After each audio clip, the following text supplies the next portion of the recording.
Field in Columbia, South Carolina, although they quickly transferred to what is today Columbia Metropolitan Airport, and then from there went to do their short takeoff and landing training at Eglin, what is now Eglin Air Force Base in Florida. Colonel Doolittle's next task was to find the 120 crew that he would need to fly up to 24 B-25s. Now, unfortunately, those three gentlemen are not sitting among your number at the moment, but they are here on board this ship. Jimmy Doolittle would lead this mission to somewhere they couldn't know, and he would do it on a date they couldn't know, and could certainly not guarantee their safe return to the United States. And yet, 120 men stepped up to the plate and volunteered themselves to take part in this odd, strange mission. When I asked one of their number, Major Tom Griffin, what he thought about this, "Why did you volunteer?" I said.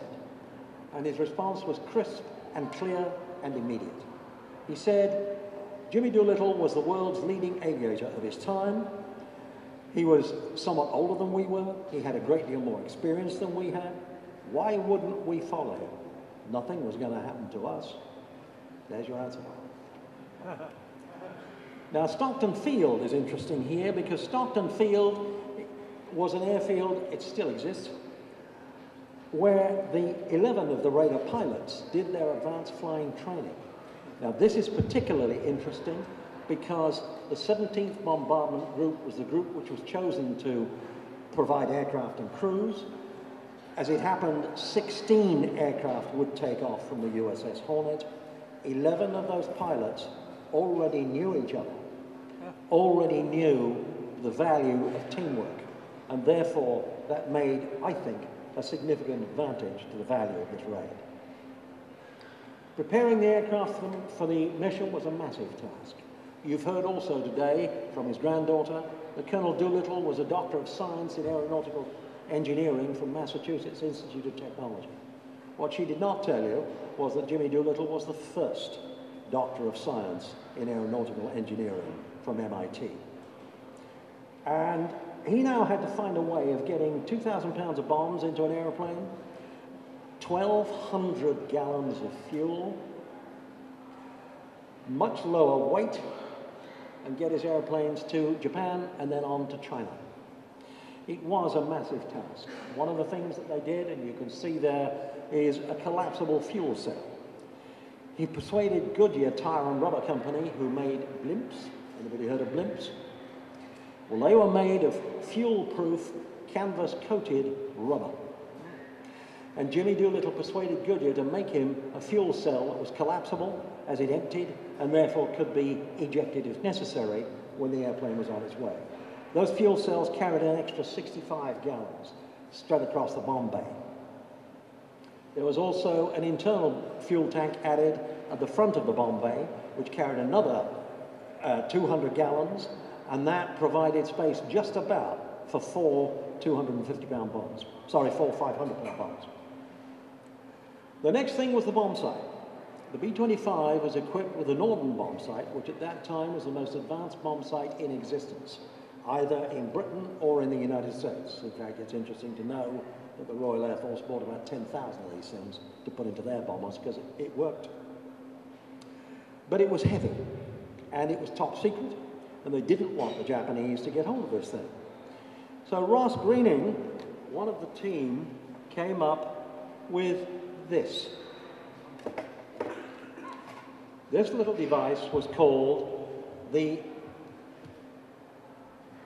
Mark Twain bomb sight.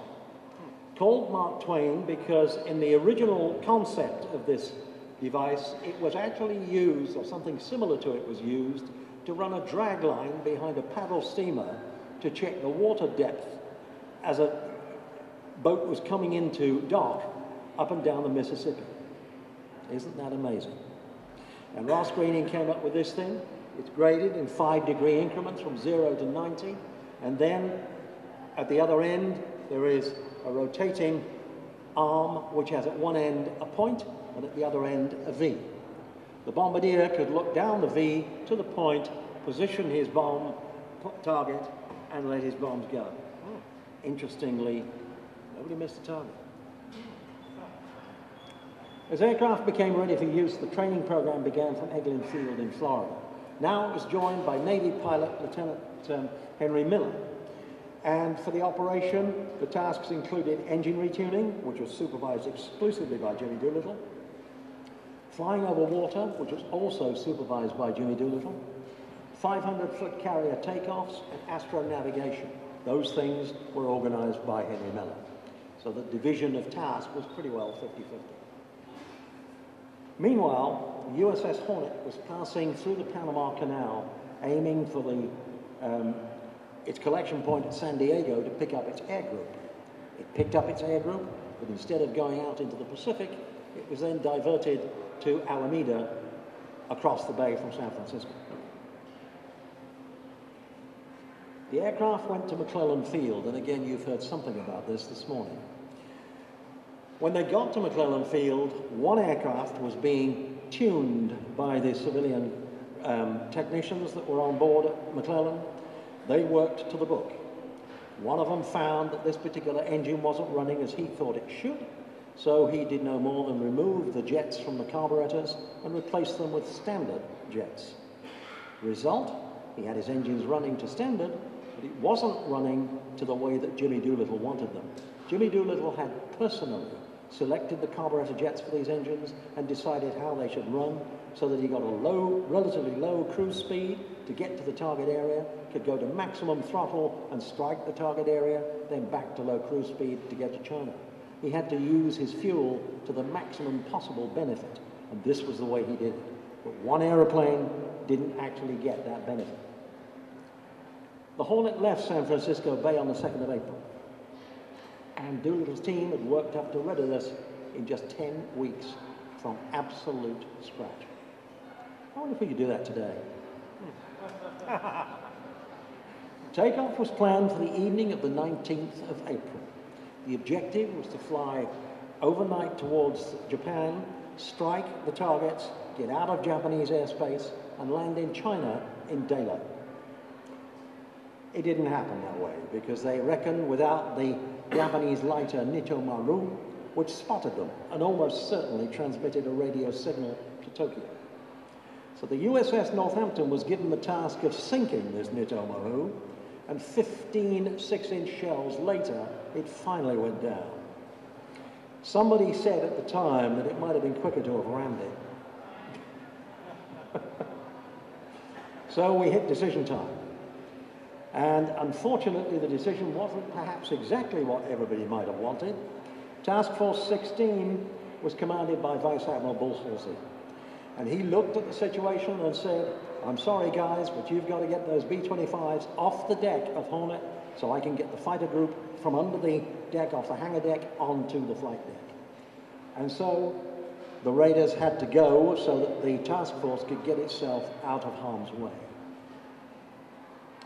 This is the journey they had to complete. 650 miles from Tokyo and its environs, and then somewhere like 1,500 miles to China. That was one immense task, and as it happened, many of them only just made it. Doolittle was the first off in 467 feet, and as he took off, the bow of the Hornet went down into the water, and, or not into the water, but down towards the water, but the water was lashing over the bow of the ship. Now, it's interesting to give you some idea of the awesome state of the weather on that morning. Bear in mind that from the waterline to the flight deck of a fully laden USS Hornet is 59 feet. See what I mean?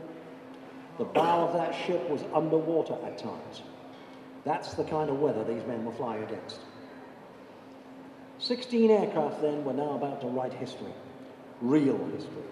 The first raid on Japanese soil since 1271 when Kublai Khan invaded that country. You can imagine, therefore, that for the Japanese, it really was a bloody nose. Japanese airspace was being defended by this beastie, the Kawanishi Oscar. Quite a fast fighter, a little faster than the B-25. It inflicted some damage onto some of the B-25s, but everyone got away. Okay?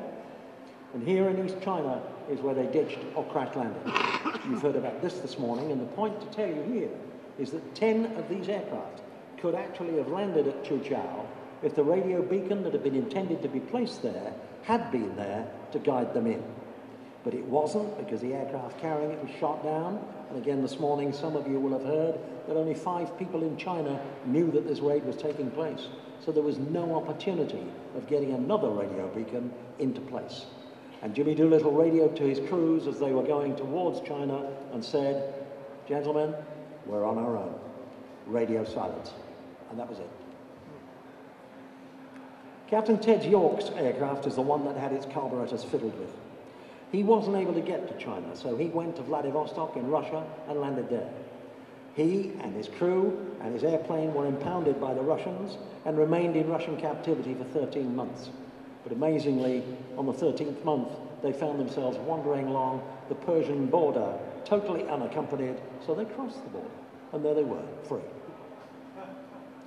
15 of the 16 bombers had struck targets in Tokyo, Nagoya, Yokosuka, Kobe, and Yokohama.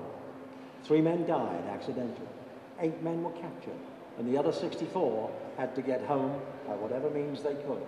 And in the process, and this is a very significant point, the Japanese, when they found those aircraft, were after 64 men. They slaughtered, massacred 230,000 Chinese people in their quest to capture 64 Americans. They didn't capture, other than the 8 they took as they hit the ground, they didn't capture any of the others. They all got back to Chongqing and away to the United States. But Jimmy Doolittle often said that he would carry with him to his grave the memory that 3,600 Chinese people had died for every American that got out of China. That's a significant and heart-rending thing. The 8 men who were captured were put on public display, and 3 were executed as war criminals in October 1942. But fortunately, for some reason, probably political, the others were not executed. 1 died of starvation and disease. 4 remaining came home, ultimately. So having lost everything, Colonel Doolittle fully expected to be court-martialed for losing his squadron. As it happens, his president had a rather different idea. President Roosevelt personally pinned the Medal of Honor onto Jimmy Doolittle's chest and personally had him promoted to the rank of Brigadier General. After his decoration and promotion, Jimmy Doolittle went on a recruiting drive around the country, promoting war bonds and seeking recruits. And that poster, incidentally, I found in a 1942 edition of Saturday Evening Post. All the surviving Doolittle raiders were awarded the Distinguished Flying Cross for their part in the raid. In addition to that, 2 were awarded the Silver Star. One of that number is here today. And there were 8 prisoner of war medals awarded later. General Doolittle's brand of leadership now was needed elsewhere in North Africa, and he was appointed to command and form the 12th Air Force in North Africa to join Lieutenant General George S. Patton, as Patton was to basically avenge the Kasserine Pass massacre of American troops. The rest you probably know, but it's a story for another day. Thank you.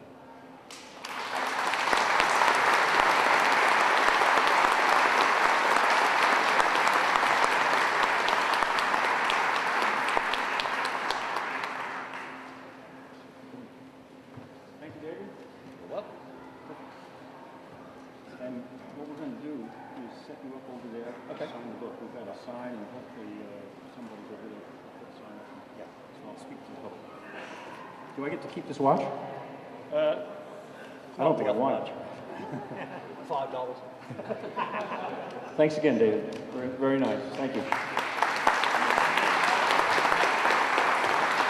So, again, this is one of the 2 books he's got, and if you've bought it, he's going to be autographing it right now over here. We're going to take about a 5-minute break, and then we're going to cue the next speaker, John Fu, who's going to talk about what happened in China.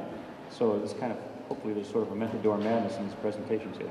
So now's a good time to take a brief bio break if you need to, or just relax for 3 minutes.